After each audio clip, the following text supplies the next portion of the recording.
What if I told you that Hitler didn't conquer Germany alone, but built a pyramid of evil so organized, so calculated, that every citizen became complicit in genocide? In the heart of 1930s Berlin, a machinery of terror was being constructed. Piece by piece, uniform by uniform, oath by oath. By 1939, Hitler commanded over 8 million Germans across dozens of organizations, from children to executioners. This wasn't random chaos. Every group had a purpose, a rank, a uniform, and a role in the final solution. At the very top sat the SS, the Schutzstaffel, or Protection Squadron. These weren't just soldiers.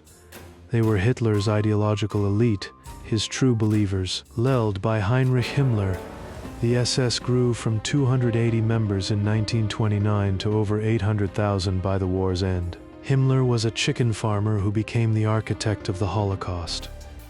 He looked like an accountant but designed the death camps with industrial precision. The SS had multiple branches. The Allgemeine SS, the General SS, handled administration and ideology. They ran the concentration camps. The Waffen-SS were combat troops fighting alongside the Wehrmacht. By 1945, they numbered 900,000 men and committed some of the worst war crimes on the Eastern Front. Then came the SS Totenkopfverbände, the Death's Head units. Their skull insignia wasn't just intimidation, it was a promise. These men guarded the concentration camps. They oversaw the gas chambers. They walked prisoners to their deaths and returned for lunch without a second thought. The Gestapo, short for Geheime Staatspolizei, the secret state police, operated in plain clothes. Your neighbor, your co-worker, your friend could be Gestapo. Reinhard Heydrich built the Gestapo into a machine of paranoia. They arrested 160,000 people for political crimes in 1944 alone. Heydrich was known as the Butcher of Prague. He was so ruthless that even Hitler called him the man with the iron heart. The Gestapo worked with the Kripo, the criminal police, to round up Jews, communists, homosexuals, and anyone deemed undesirable. Then there was the SA, the Sturmabteilung, or stormtroopers. These were Hitler's original thugs, his Brownshirts who terrorized streets and beat up political opponents. Led by Ernst Röhm, the SA peaked at 4.5 million members in 1934, outnumbering the German army. But Röhm's power terrified Hitler and the army generals. So on the night of the Long Knives, June 30th, 1934, Hitler had him executed. Over 85 SA leaders were murdered in a single weekend. The SS carried out the killings, cementing their power over the Brownshirts. The Hitler Youth, Hitler Jugend, began recruiting boys at age 10. By 1939, membership was mandatory, and 8.7 million children were enrolled. They learned to shoot, to march, to report their parents.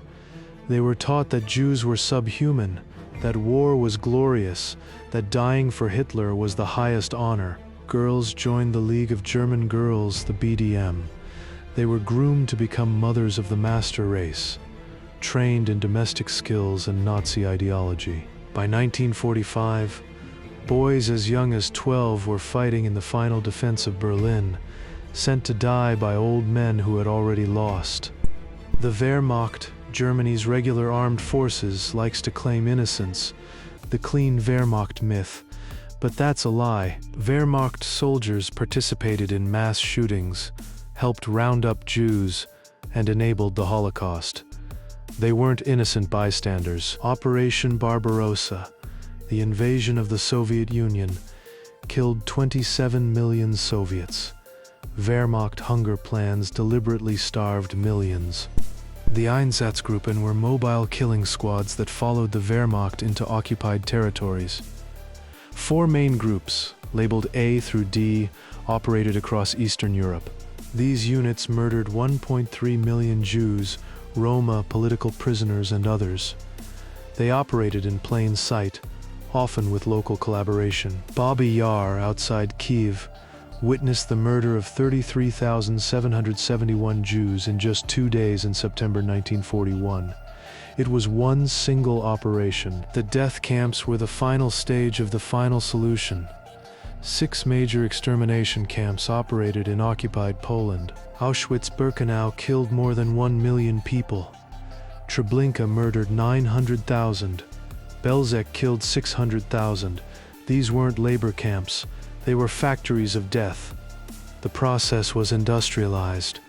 Victims arrived by train, were immediately selected, stripped, and murdered in gas chambers disguised as showers. Zyklon B, a cyanide-based pesticide, was the primary killing agent at Auschwitz. Death came within minutes. The bodies were then burned in crematoriums. The architects of genocide had names and faces. Heinrich Himmler commanded the entire SS apparatus. Reinhard Heydrich chaired the Wannsee Conference that formalized the final solution. Adolf Eichmann managed the logistics of deportation, organizing trains that carried millions to their deaths. He called it a production job. Rudolf Höss commanded Auschwitz from 1940 to 1943, overseeing the murder of over 1 million people. He called himself a soldier following orders. Thousands of ordinary Germans participated. Camp guards, train conductors, bureaucrats, doctors. Hannah Arendt called it the banality of evil. Not all Germans complied. The White Rose student resistance group distributed leaflets condemning the Nazi regime. They were caught and executed in 1943. Klaus von Stauffenberg and other Wehrmacht officers attempted to assassinate Hitler on July 20, 1944. The bomb exploded, but Hitler survived. Over 7,000 suspects were arrested. 4,980 were executed. Some diplomats saved lives. Oskar Schindler protected 1,200 Jews by employing them in his factories.